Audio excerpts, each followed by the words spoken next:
The wind howled with merciless fury. As Sophia Banning clutched her 2-month-old daughter Emma tighter against her chest, desperate to shield the infant from the biting cold of the Wyoming winter. Her fingers had long since gone numb, her thin cotton dress and woolen shawl offering little protection against the driving snow that had been falling for hours. The wagon that had carried her westward lay broken behind her, its wheels shattered on the rocky trail. Her traveling companions gone vanished into the white void after a heated argument about whether to continue or make camp.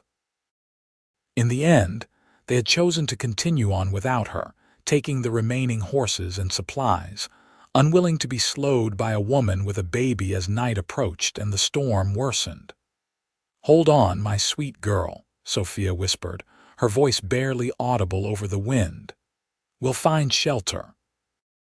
We'll survive this." She wasn't sure if she was trying to convince the baby or herself. The infant's cries had stopped an hour ago, and that terrified Sophia more than anything else. Silent babies in freezing weather meant only one thing. She trudged forward, each step more difficult than the last as the snow reached past her knees. Her vision blurred from exhaustion and tears that froze on her cheeks.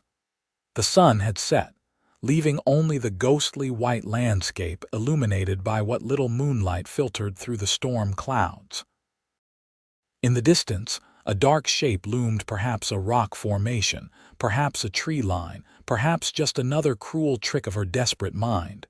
Sophia forced herself to keep moving toward it, one foot, then the other.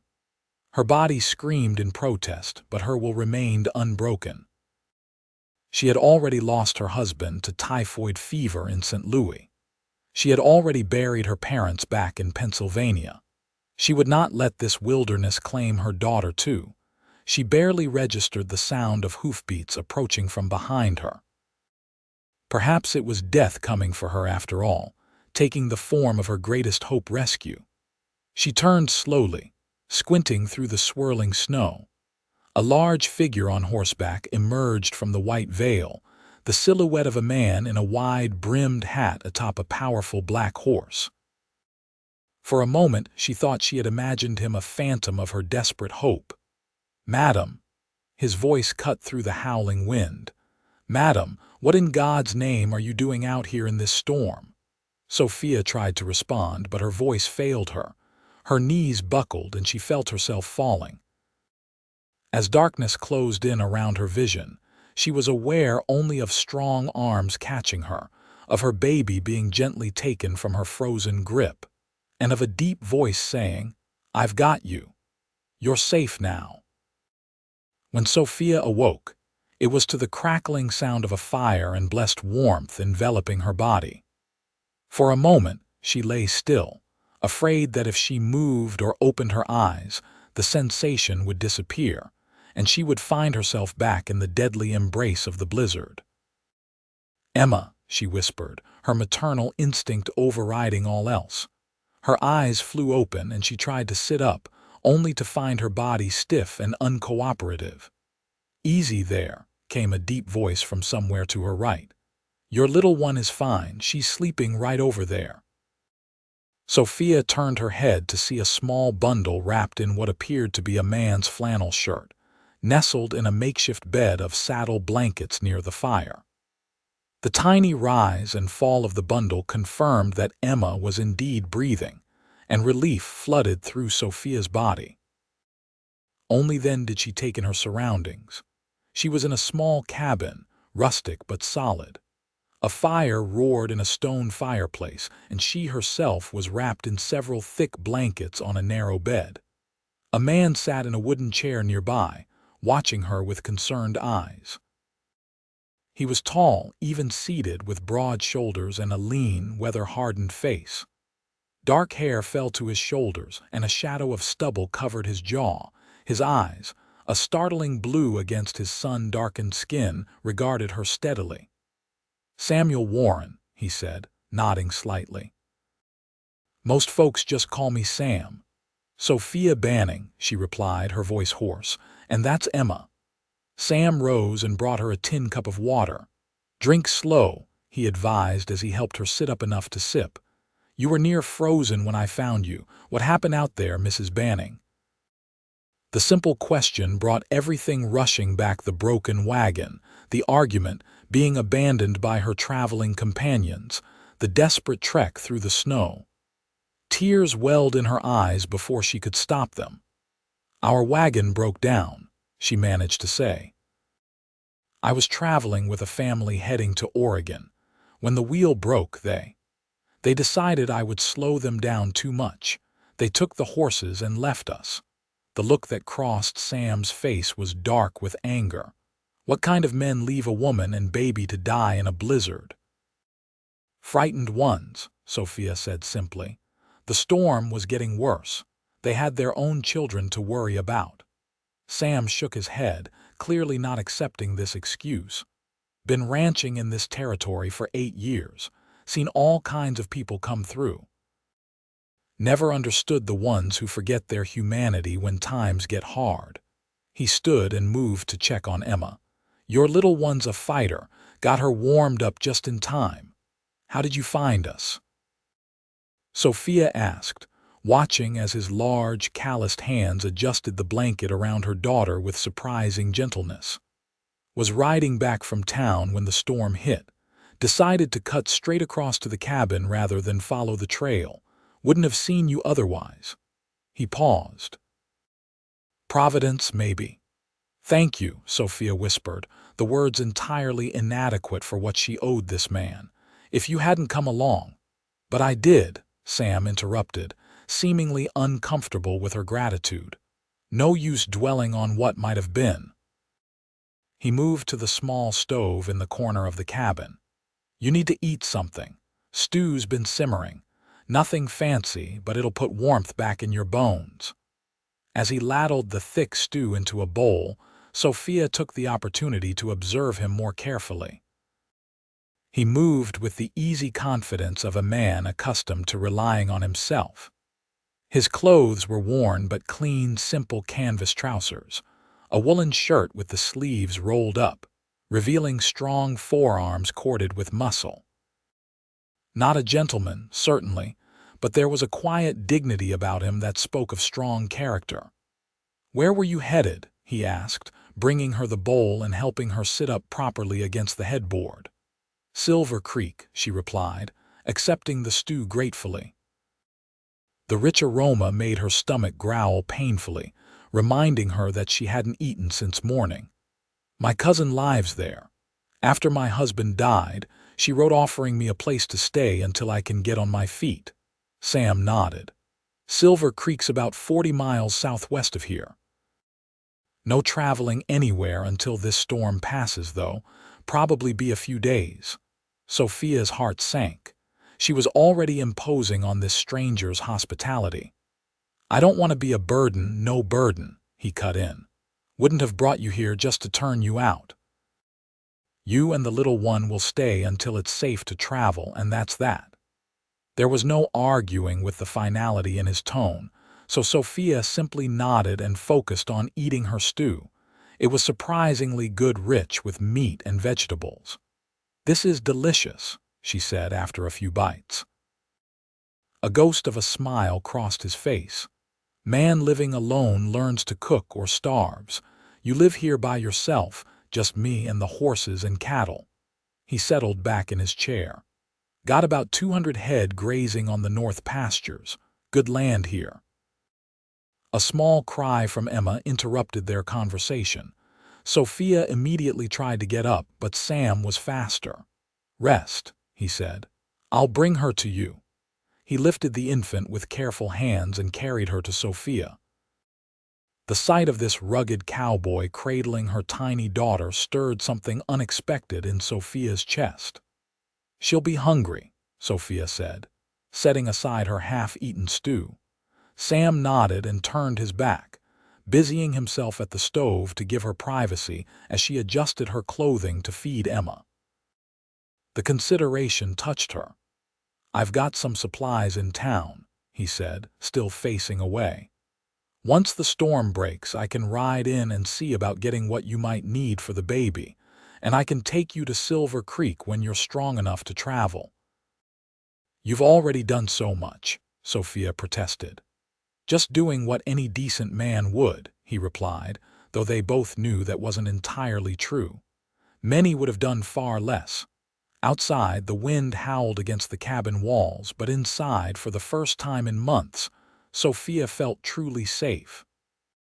As Emma nursed contentedly and the fire crackled in the hearth, she found herself studying the broad shoulders of the quiet cowboy who had saved their lives, wondering what twist of fate had placed him on that snowy trail at exactly the right moment.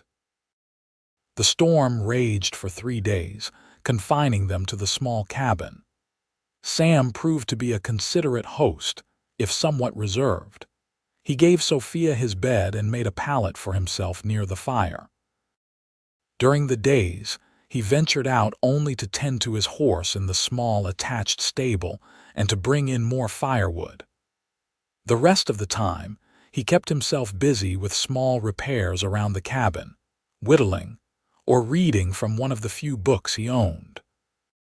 Sophia, still recovering her strength, cared for Emma and did what she could to contribute mending Sam's shirts, which she noticed were well worn and poorly patched, and helping with the cooking once she was steady on her feet again.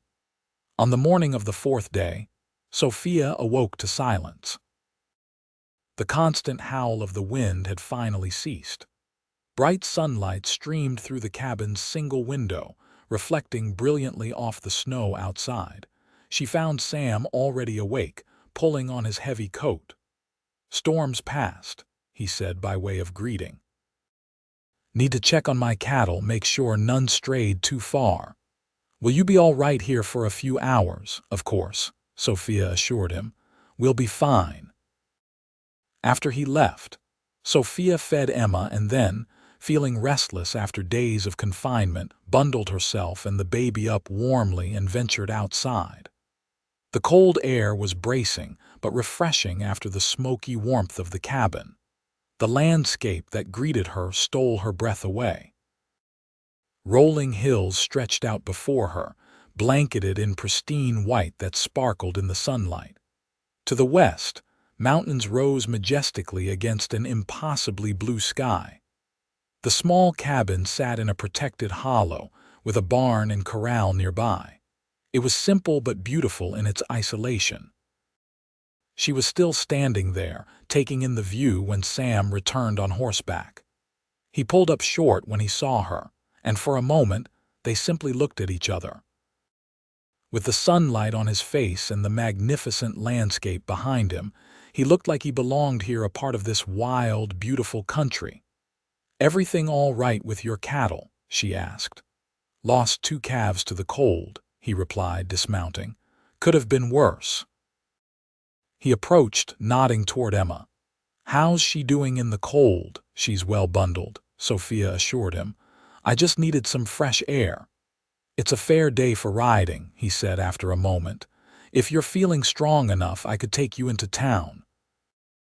Get supplies, maybe send word to your cousin in Silver Creek that you're safe."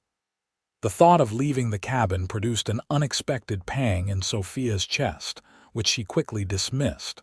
Of course she needed to continue to Silver Creek. That had always been the plan.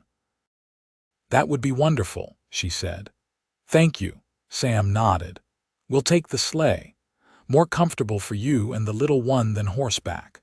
An hour later they were gliding across the snow-covered landscape in a simple but sturdy sleigh pulled by Sam's strongest horse. Sam had packed blankets around Sophia and Emma, and despite the cold they were comfortable.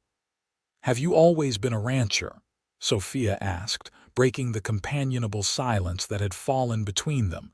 Sam glanced at her, then back at the trail ahead. "No, served in the war, Union Army. Afterward, didn't much feel like going back east.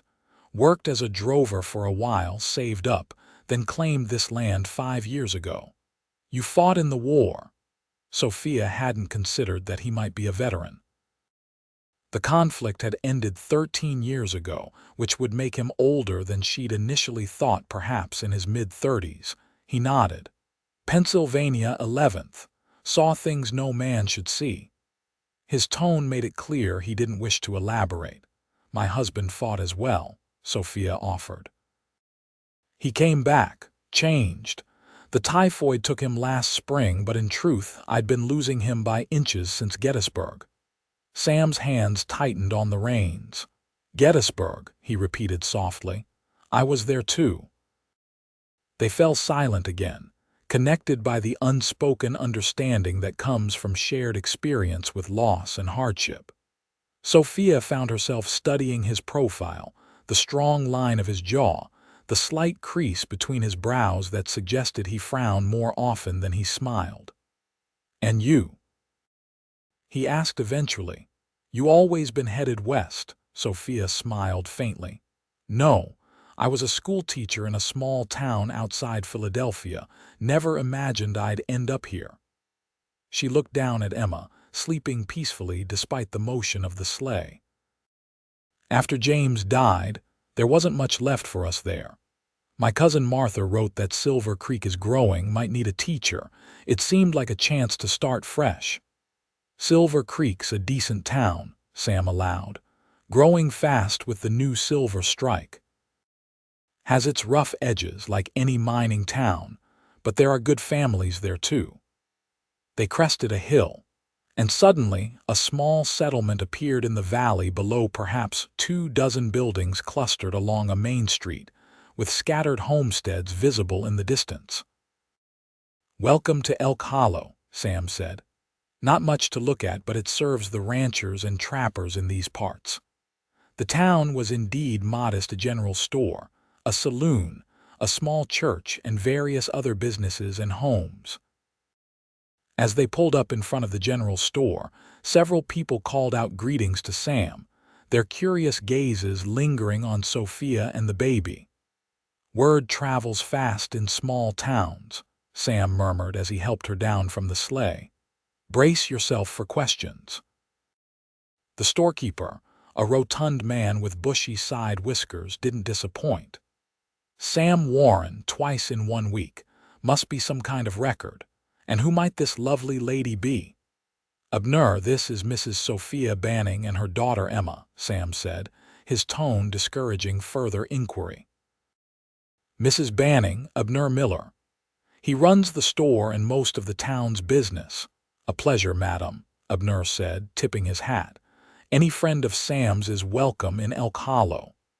"Mrs. Banning needs to send a message to her cousin in Silver Creek," Sam continued, "and we need supplies." He handed Abner a list. "I can get a rider headed that way tomorrow," Abner said, scanning the list. "What's the cousin's name?" "Martha Campbell," Sophia supplied. "She lives on Cedar Street." While Sam gathered supplies, Sophia wrote a brief note to her cousin, explaining what had happened, and that she would arrive in Silver Creek as soon as possible. As she wrote, she was aware of the storekeeper's wife and several other women who had coincidentally arrived to shop, all watching her with undisguised curiosity. Finally, one older woman approached directly. "I'm Esther Miller, Abner's wife," she said. "Forgive our nosiness, dear, but we don't get many new faces in winter, especially not young mothers. Are you staying with Mr. Warren long?" There was something in her tone that made Sophia blush. "Mr. Warren rescued us during the blizzard," she explained. "I'm traveling to Silver Creek as soon as the trails are passable." "I see," Esther said, though her expression suggested she saw more than Sophia intended. "Well, if you need anything while you're here, anything at all, you just let me know." By the time they had finished their business and were ready to leave, Sophia felt thoroughly examined by the town's female population. Sam, loading their purchases into the sleigh, seemed amused by her discomfort.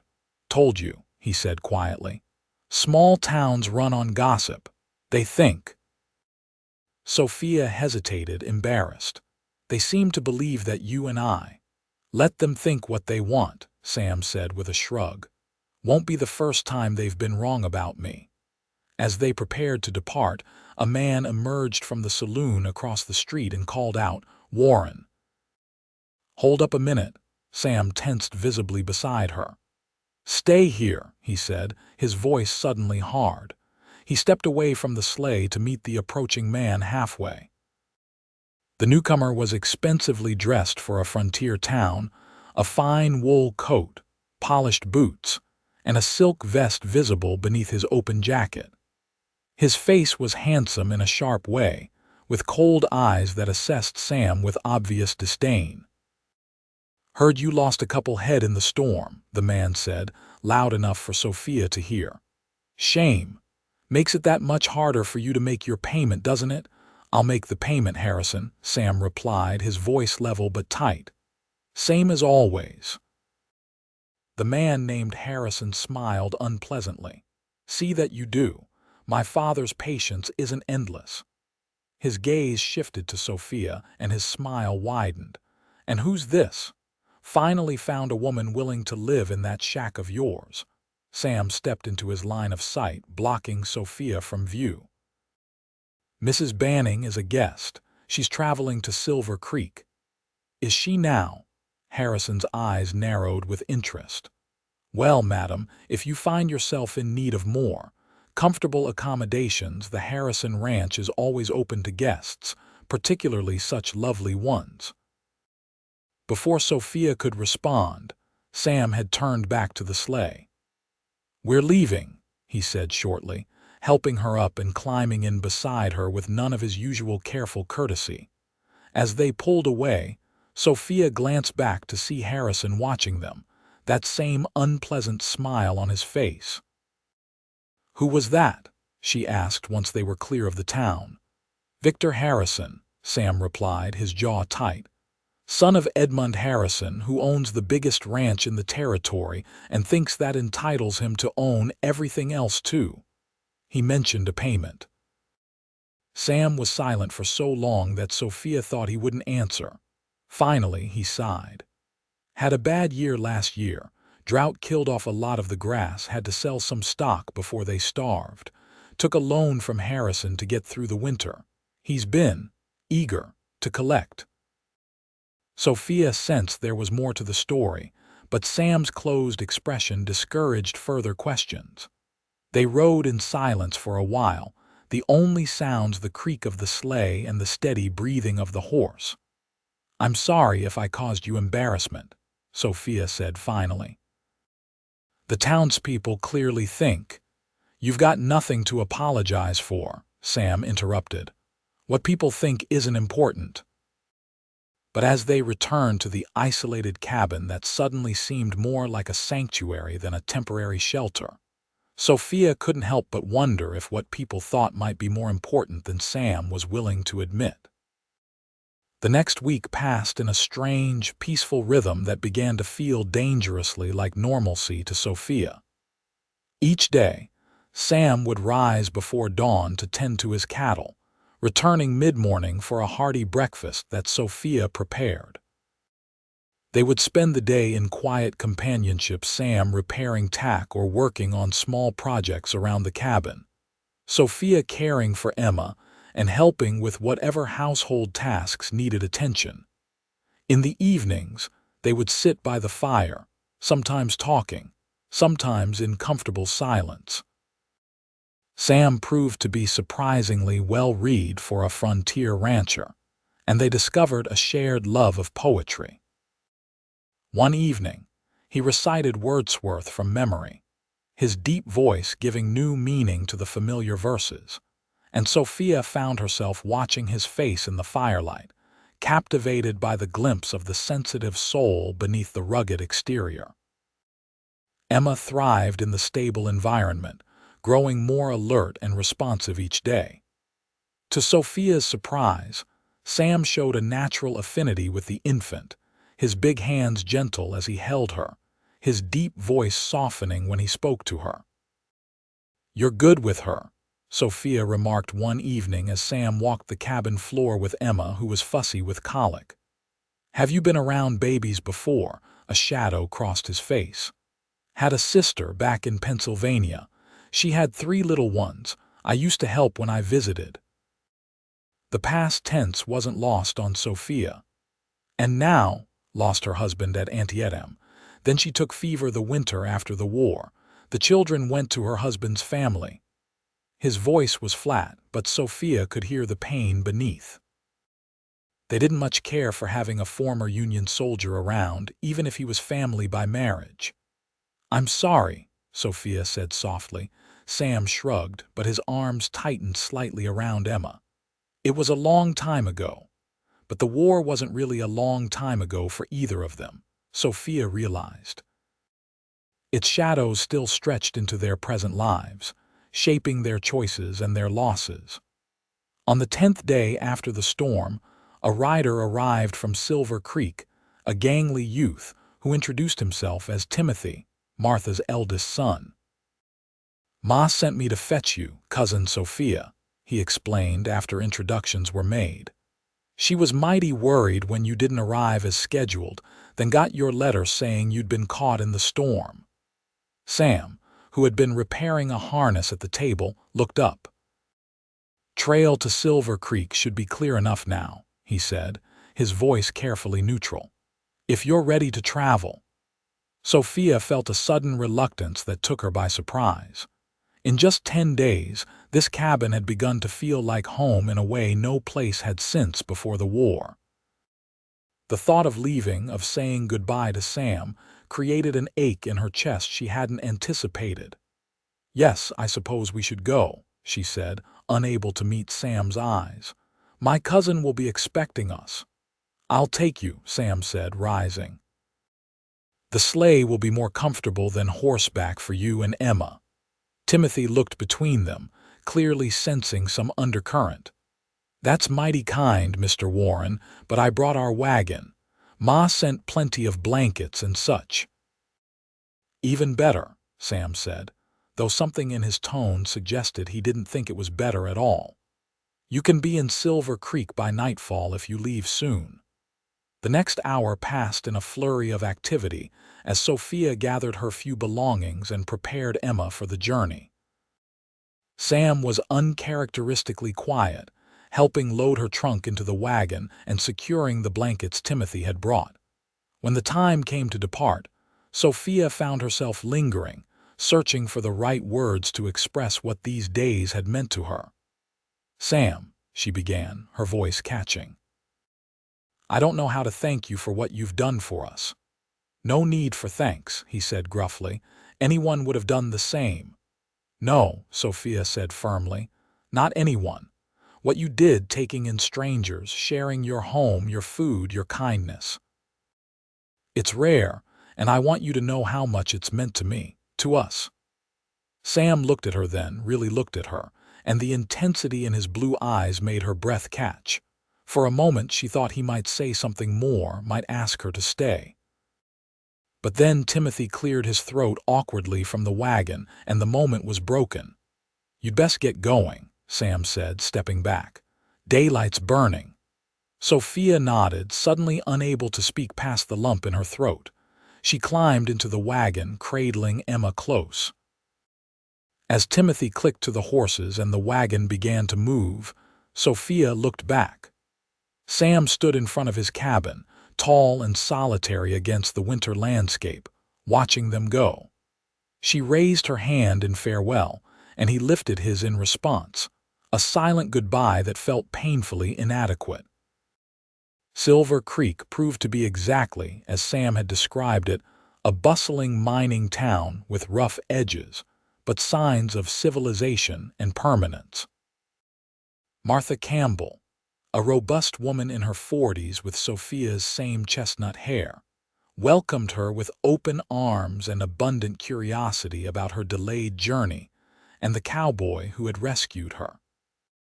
"A stroke of providence, that's what it was," Martha declared as she helped Sophia settle into the small but comfortable guest room of her neat clapboard house. "To think you might have perished in that storm if not for this Mr. Warren." "Yes," Sophia agreed softly. "Providence indeed." In the days that followed, Sophia tried to adjust to life in Silver Creek. Martha's husband, Robert, a successful merchant, introduced her to the town's school board, who were indeed interested in hiring a teacher for the growing number of children. The work would provide her with independence and purpose, exactly what she had hoped for when she decided to come west. But despite the warm welcome and promising prospects, Sophia found her thoughts constantly drifting back to the small cabin in the hills, to the quiet cowboy with sad eyes and gentle hands. At night, she would lie awake, wondering if Sam was also lying sleepless, if he missed their evening conversations by the fire, if he thought of her at all. Emma seemed to share her restlessness. The baby, who had slept so peacefully in Sam's cabin, now fussed frequently, as if missing the deep voice that had often lulled her to sleep. 2 weeks after their arrival in Silver Creek, Sophia was helping Martha in her kitchen when a knock came at the front door. Now who could that be at this hour? Martha wondered, wiping her hands on her apron. Robert isn't due home for hours yet. Sophia followed her cousin to the door, Emma cradled in her arms. When Martha opened it, Sophia's heart leaped into her throat.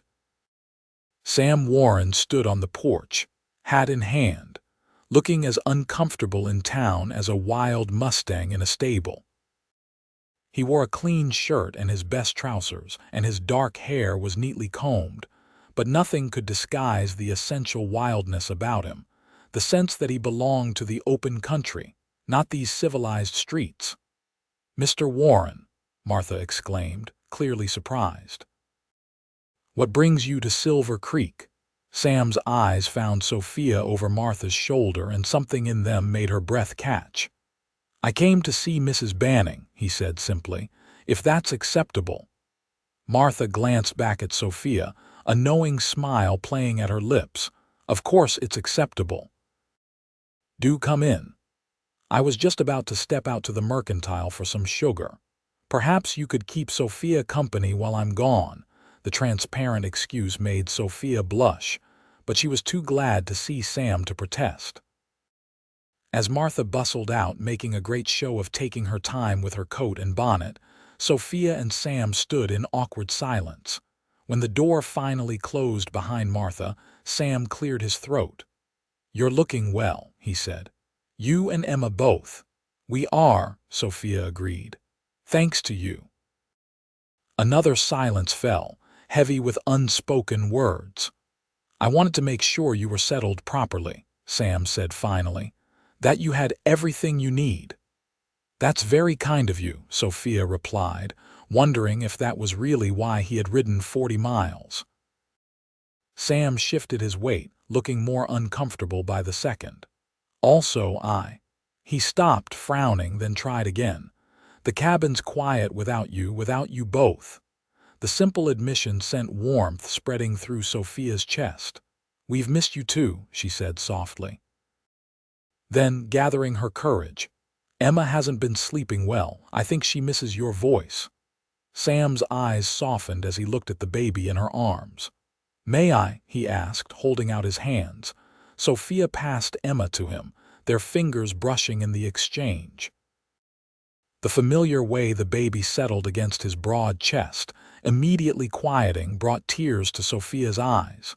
"She remembers you," Sophia whispered. "Smart girl," Sam murmured, gently swaying with the infant, then, still looking down at Emma. "I sold 20 head of cattle yesterday." The non sequitur confused Sophia. "That's good, got a fair price, paid off most of what I owe Harrison." Now he looked up, meeting her eyes directly. "I've been thinking, Sophia. My place isn't much, just a small cabin and some land, but it's mine, free and clear soon. It's a good life, hard but good, quiet, peaceful." Sophia's heart began to pound so loudly she was sure he must hear it. "Sam," she began, but he shook his head. "Let me finish before I lose my nerve." He took a deep breath. "I know we haven't known each other long.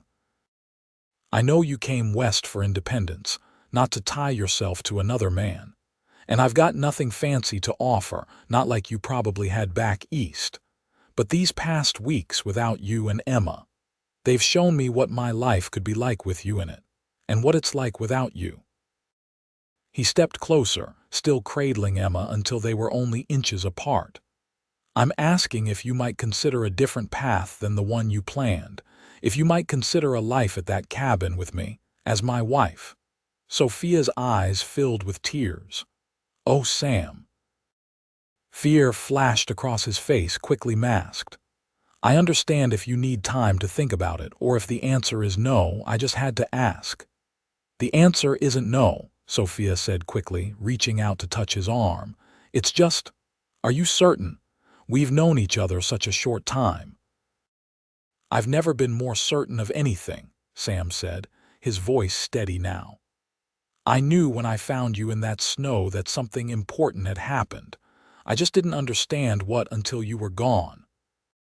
Sophia thought of the life she had imagined for herself in Silver Creek, teaching in the town school, raising Emma in her cousin's home, independent, but perhaps lonely. Then she thought of the cabin in the hills, of evenings by the fire with Sam, of Emma growing up with space to run and a father who would love her as his own, of waking each morning beside this quiet, strong man who had risked his life to save theirs. "Yes," she said, the word emerging as barely more than a breath. "Yes, I'll marry you, Sam Warren." The smile that transformed his face was like sunrise breaking over the mountains, sudden and glorious and full of promise. He shifted Emma to one arm and reached for Sophia with the other, drawing her close. "I'm not good with words," he murmured, his face inches from hers. "Not like the poets, but I promise you this: I will spend every day trying to be worthy of the trust you're placing in me. I will be a good husband to you and a good father to Emma." "I know you will," Sophia whispered, rising on her tiptoes to close the distance between them. Their first kiss was gentle, tentative, but filled with promise. When they broke apart, both were smiling, and even Emma seemed pleased, gurgling happily between them. "Martha is going to be very smug about this," Sophia said with a laugh. "She's been hinting since I arrived that I should consider finding a husband instead of teaching. Will you miss it?" Sam asked, suddenly serious. "Teaching, I mean. I wouldn't want you to give up something that matters to you." The consideration touched Sophia deeply. "Perhaps someday, when Silver Creek has grown, I might teach again. Or perhaps there will be children at nearby ranches who need education. But for now," she smiled up at him, "for now I have a new life to build, with you." The wedding took place 2 weeks later in Silver Creek's small church.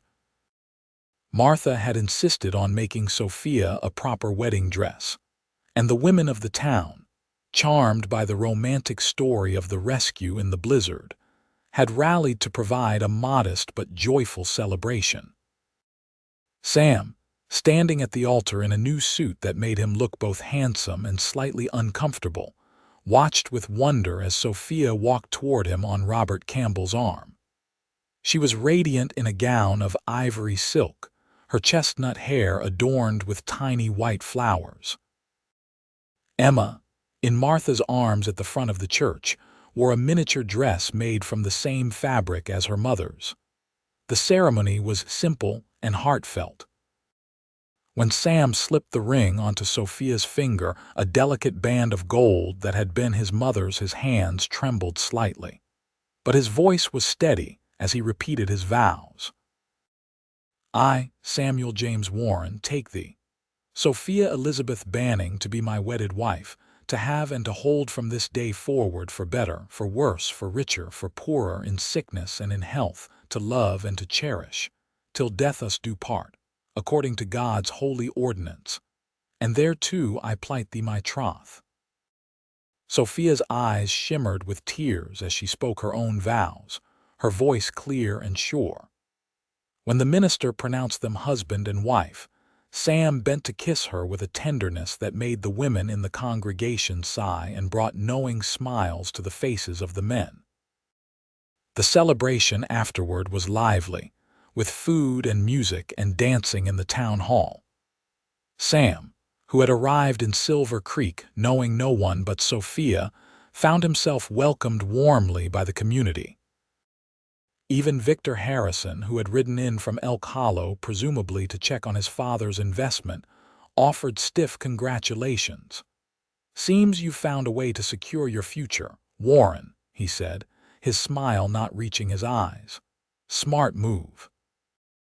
Before Sam could respond, Sophia appeared at his side, slipping her hand into his. "Mr. Harrison," she said coolly, "how kind of you to attend.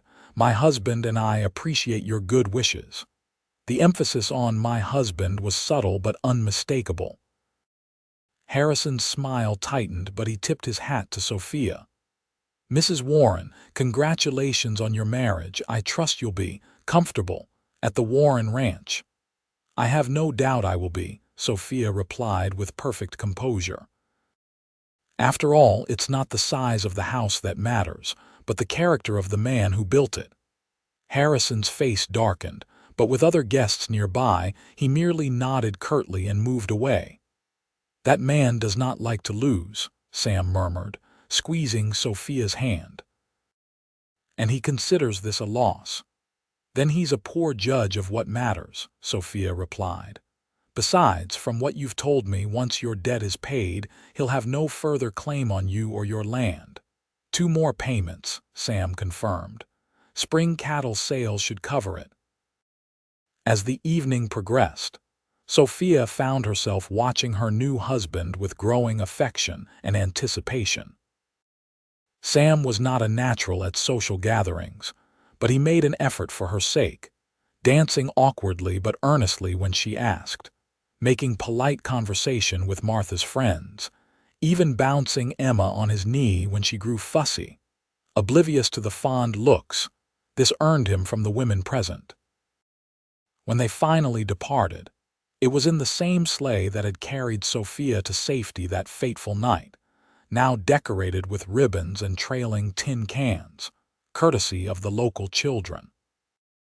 Emma, exhausted from the excitement, slept soundly in a special cradle built into the sleigh, another example of Sam's thoughtfulness and skill. The night was clear and cold, stars scattered like diamonds across the velvet sky. As they left the lights of Silver Creek behind, Sophia nestled closer to Sam, drawing the fur robes tighter around them. "Are you warm enough?" he asked, his breath forming clouds in the frigid air. "Perfect," she assured him, resting her head against his shoulder. They rode in comfortable silence for a while, the only sounds the jingle of the harness and the soft hiss of the runners on snow. Finally, Sam spoke. "I have something to show you," he said. "It's not much, but I've been working on it whenever I could get away to Silver Creek these past weeks." Sophia looked up at him curiously. "What is it?" "A surprise," he said, the corner of his mouth lifting in a half-smile. "For you and Emma." When they reached the cabin an hour later, Sam helped Sophia down from the sleigh, then gathered the sleeping Emma in his arms. "Close your eyes," he instructed softly. Intrigued, Sophia obeyed. She heard him open the cabin door, felt his hand on her elbow guiding her inside. "All right," he said. "You can look now." Sophia opened her eyes and gasped. The cabin had been transformed. The single room she remembered had been expanded. A new wall created a separate bedroom, and a small alcove off the main room held a beautifully crafted cradle. Fresh curtains hung at the windows, and a colorful quilt adorned the larger bed visible through the bedroom doorway. "Sam," she breathed, turning in a slow circle. "When did you do all this?" "Had help from some of the men in Elk Hollow," he admitted. "Worked on it every day after you left. Wanted it to be a proper home for you and Emma, not just a bachelor's cabin." Tears pricked Sophia's eyes as she took in all the details: the shelf of books by the fire, the rocking chair in the corner, the small feminine touches that showed how much thought he had put into making the space welcoming for her. "It's perfect," she whispered, moving to his side to look down at Emma still sleeping peacefully in his arms. Absolutely perfect. Sam gently placed Emma in her new cradle, tucking the blankets around her with practiced care. When he straightened, he turned to Sophia, a new intensity in his eyes. "Welcome home, Mrs. Warren," he said softly, opening his arms to her. Sophia stepped into his embrace without hesitation. "Home," she repeated, the word filled with promise as his arms closed around her. Outside, snow began to fall again, soft and gentle, nothing like the deadly blizzard that had brought them together. But inside the cabin, wrapped in each other's arms, Sophia and Sam were oblivious to anything but the warmth between them and the future they would build together, a future neither of them had imagined just weeks before, but which now stretched before them, full of hope and possibility. Spring came early to the high country that year.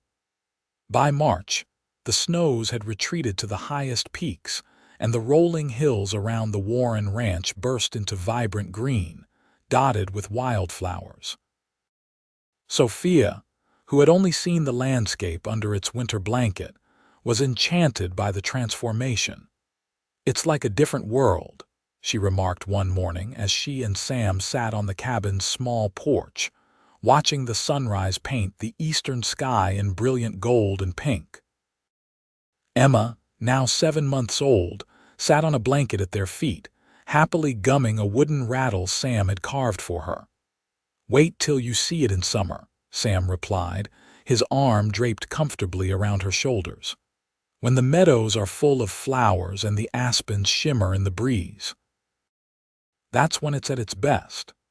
The month since their wedding had seen many changes, both to the ranch and to their lives together.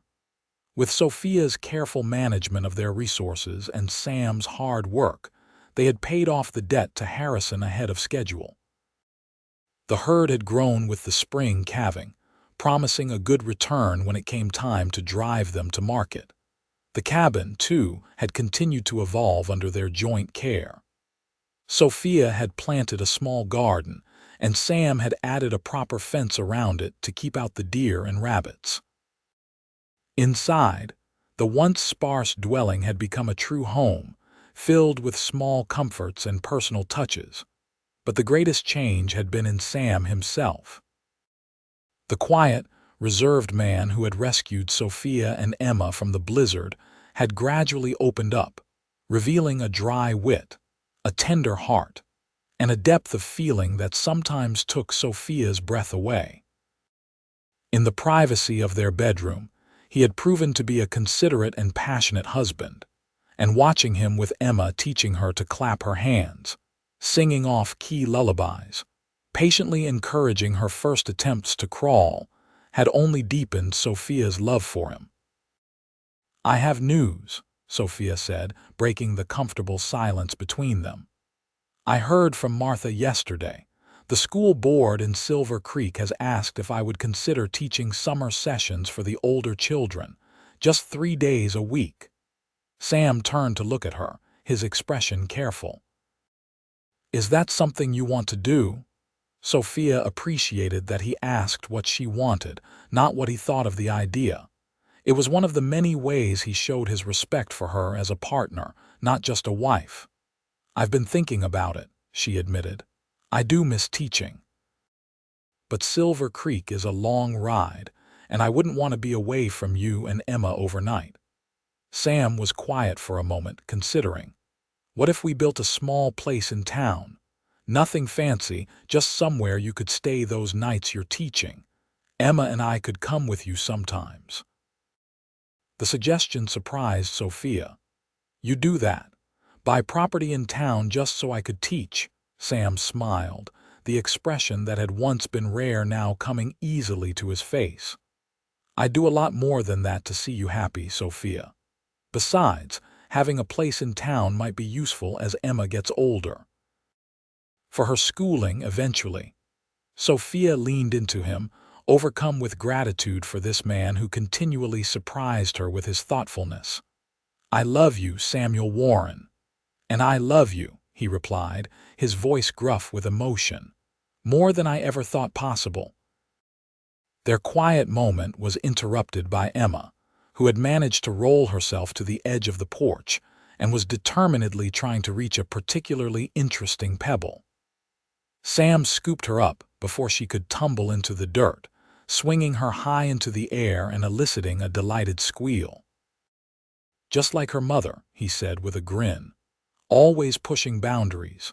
Sophia laughed, watching as he settled Emma on his hip with practiced ease. Speaking of boundaries, we should think about adding another room to the cabin soon. Oh, Sam raised an eyebrow.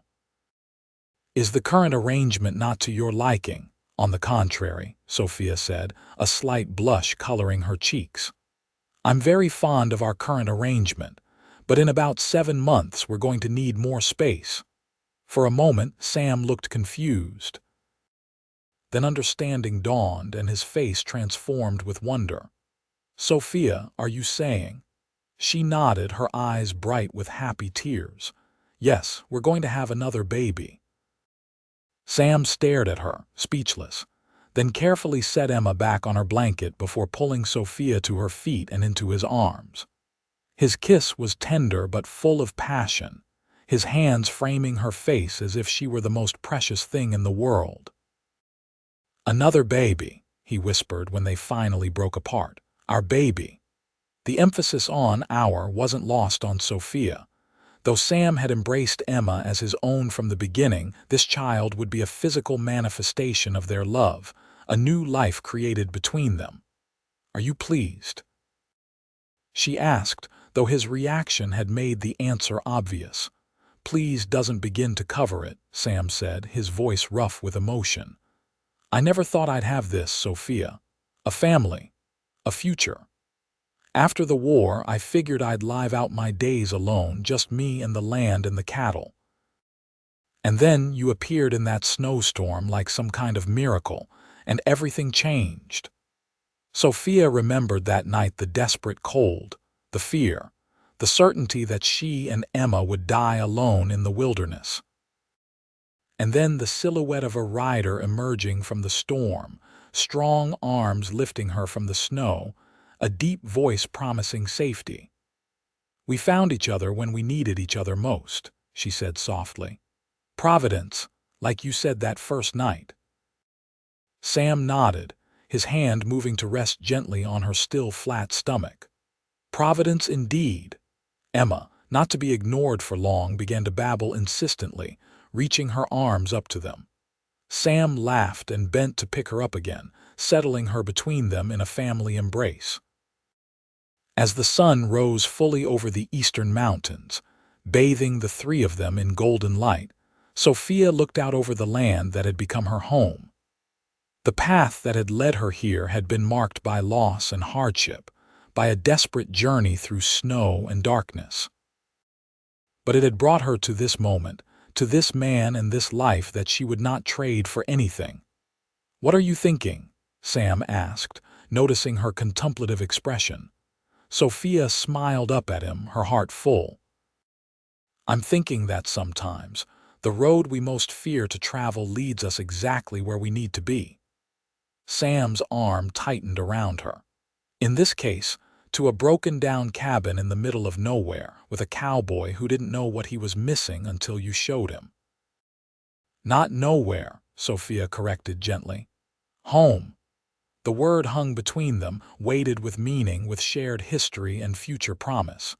In the distance, cattle grazed peacefully on the spring grass. Behind them, the cabin stood solid and welcoming, ready to shelter their growing family through all the seasons to come. And beside her, Sam Warren, once a lonely cowboy, now husband and father, held their daughter and dreamed of their unborn child with a joy that matched her own. The journey that had begun in a deadly blizzard had led them here, to this perfect moment in the spring sunshine. Whatever challenges the future might hold, they would face them together, the schoolteacher from Philadelphia and the cowboy who had carried her to safety, bound now by love and family, and the shared conviction that some storms, no matter how fierce, bring unexpected blessings in their wake. 5 years later, the classroom fell silent as Sophia Warren closed the book and looked out at her students, 12 children ranging in age from 6 to 16, all watching her with rapt attention.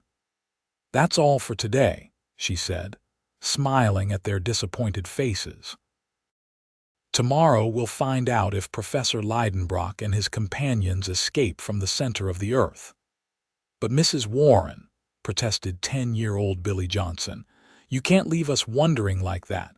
What if they're stuck down there forever?"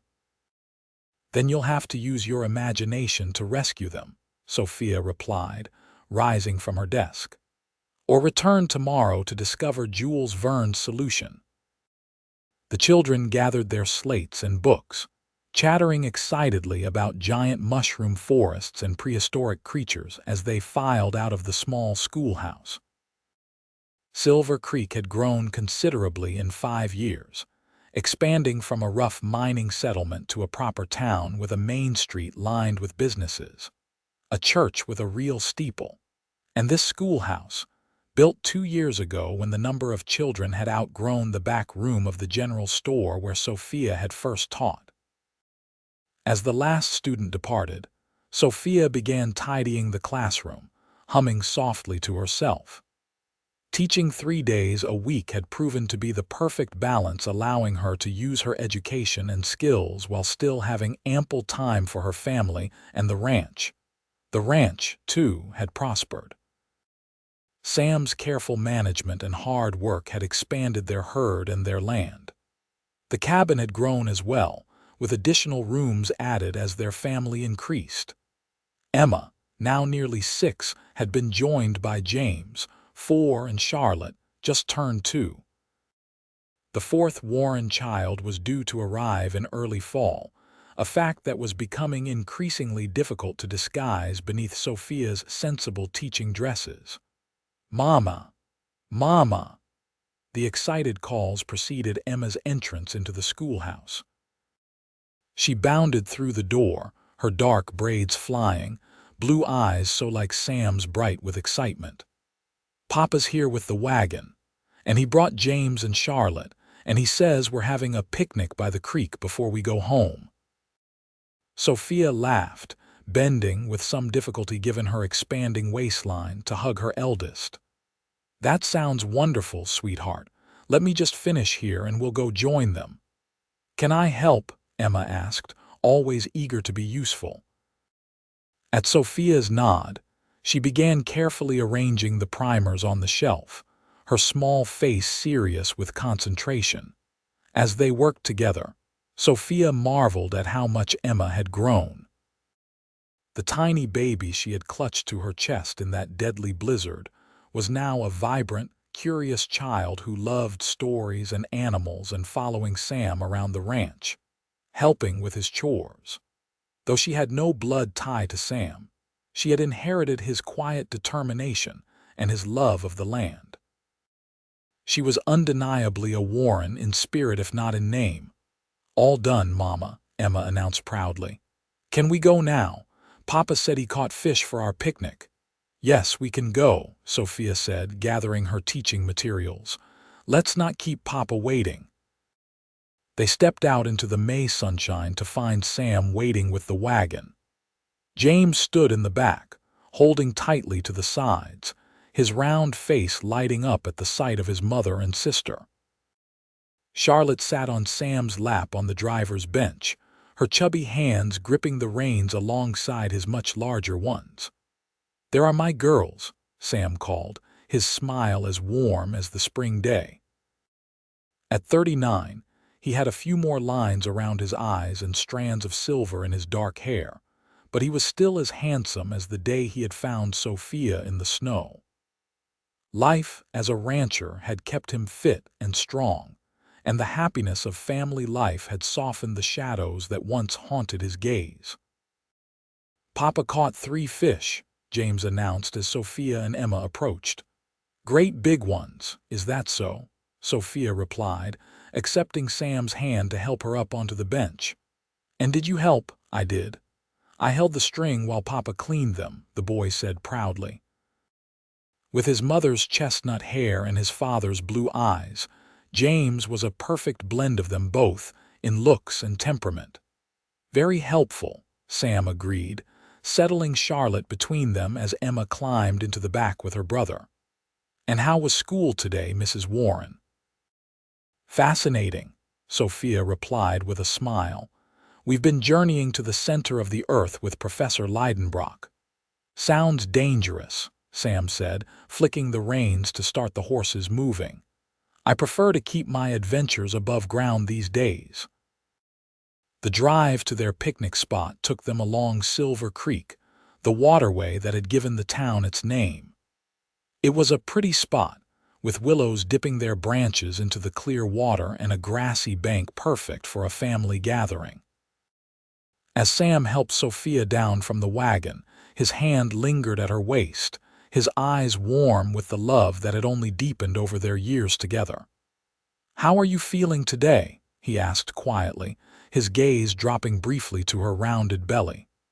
"Wonderful," Sophia assured him. "This one's not nearly as active as James was. I think we might finally have a calm child." Sam laughed. "With us as parents, I wouldn't count on it."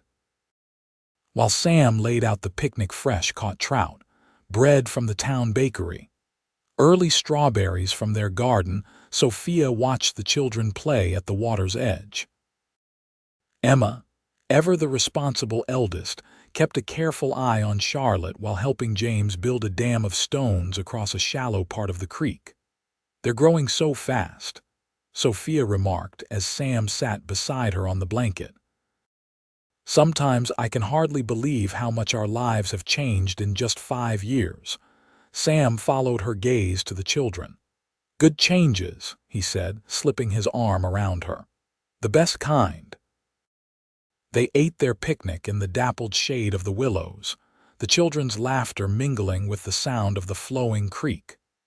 Afterward, while the little ones napped on the blanket, Emma asked Sam to tell her favorite story.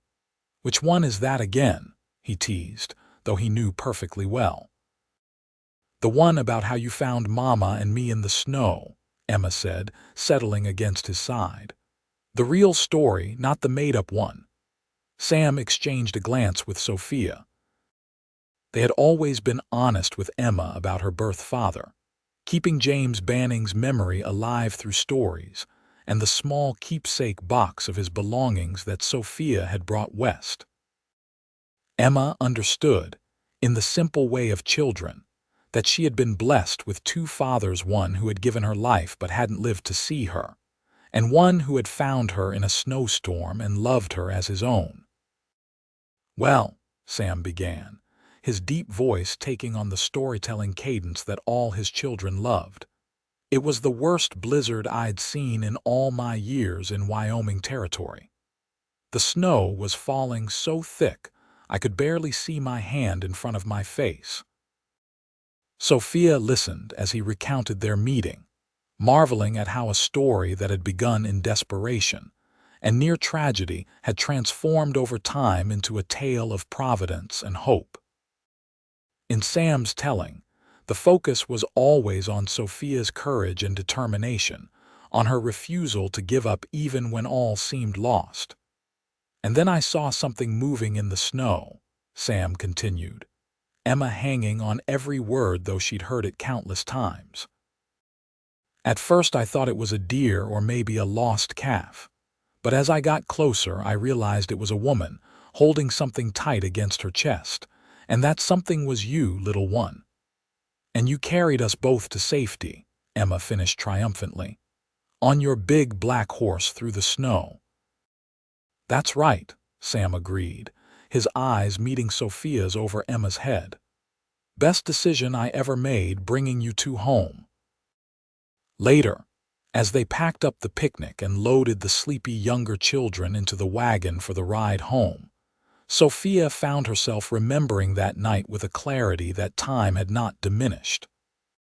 The bone-deep cold, the certainty of death approaching, the desperate prayer for salvation, and then Sam, appearing like an answer to that prayer, solid and real against the surreal whiteness of the storm. "Penny for your thoughts," Sam said, coming to stand beside her as she gazed at the creek. Sophia smiled up at him. "I was just thinking about how close we came to never meeting if you had taken the regular trail that night instead of cutting across." "But I didn't," Sam said simply, "and here we are." Here they were indeed 5 years, 3 children, soon to be 4, and a lifetime of memories later. The path from that snowbound night to this sun-drenched afternoon had not always been smooth. There had been difficult times, a drought that threatened the herd, a fever that had nearly taken James as a baby, the usual tensions and adjustments of married life. But through it all, they had faced each challenge together, their partnership growing stronger with each obstacle overcome. As they drove home in the golden light of late afternoon, the ranch came into view, the expanded cabin with its sturdy porch and smoking chimney, the barn and corrals where cattle and horses grazed peacefully, the garden with its neat rows of vegetables and flowers. It was a prosperous, welcoming sight, the physical manifestation of all they had built together. "Home," Emma sighed happily from the back of the wagon, echoing Sophia's thoughts. Sam reached for Sophia's hand, squeezing it gently as they approached the ranch. "You know," he said quietly, "sometimes I still wake up in the middle of the night and reach for you just to make sure you're really there, that I didn't dream you." "I'm really here," Sophia assured him, leaning against his shoulder. "We all are, and we're not going anywhere." As the wagon pulled up to the cabin, the setting sun painted the scene in hues of gold and amber. The children, even little Charlotte, helped unload the picnic things, each carrying something to the house with an air of importance. Watching them, Sophia felt a wave of gratitude so intense it brought tears to her eyes. Later that night, with the children tucked into bed and the cabin quiet save for the crackling of the fire, Sophia sat in the rocking chair Sam had made for her after James was born. Sam knelt beside her, his hand resting on her stomach, his expression one of wonder as he felt their unborn child move. "Strong," he murmured. "Like his mother, or her father," Sophia countered with a smile. They had decided not to guess the baby's gender this time, having been wrong with both James and Charlotte. Sam rose and moved to the window, looking out at the starlit landscape. "Weather's holding fair," he said. "Should be able to move the herd to the north pasture tomorrow."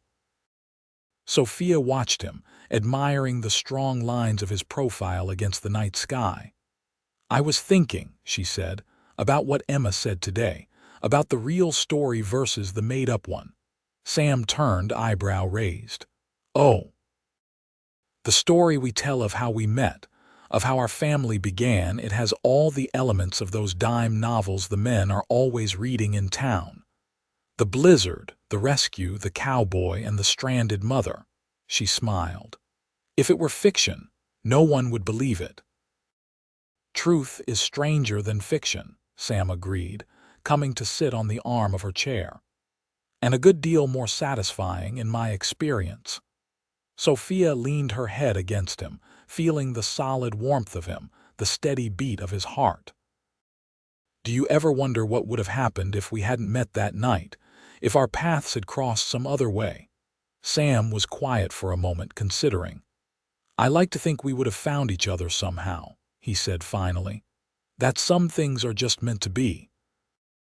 "The schoolteacher and the cowboy," Sophia mused, "not the most likely pair." "The perfect pair," Sam corrected, bending to kiss her softly. "Proven by time and 4 children."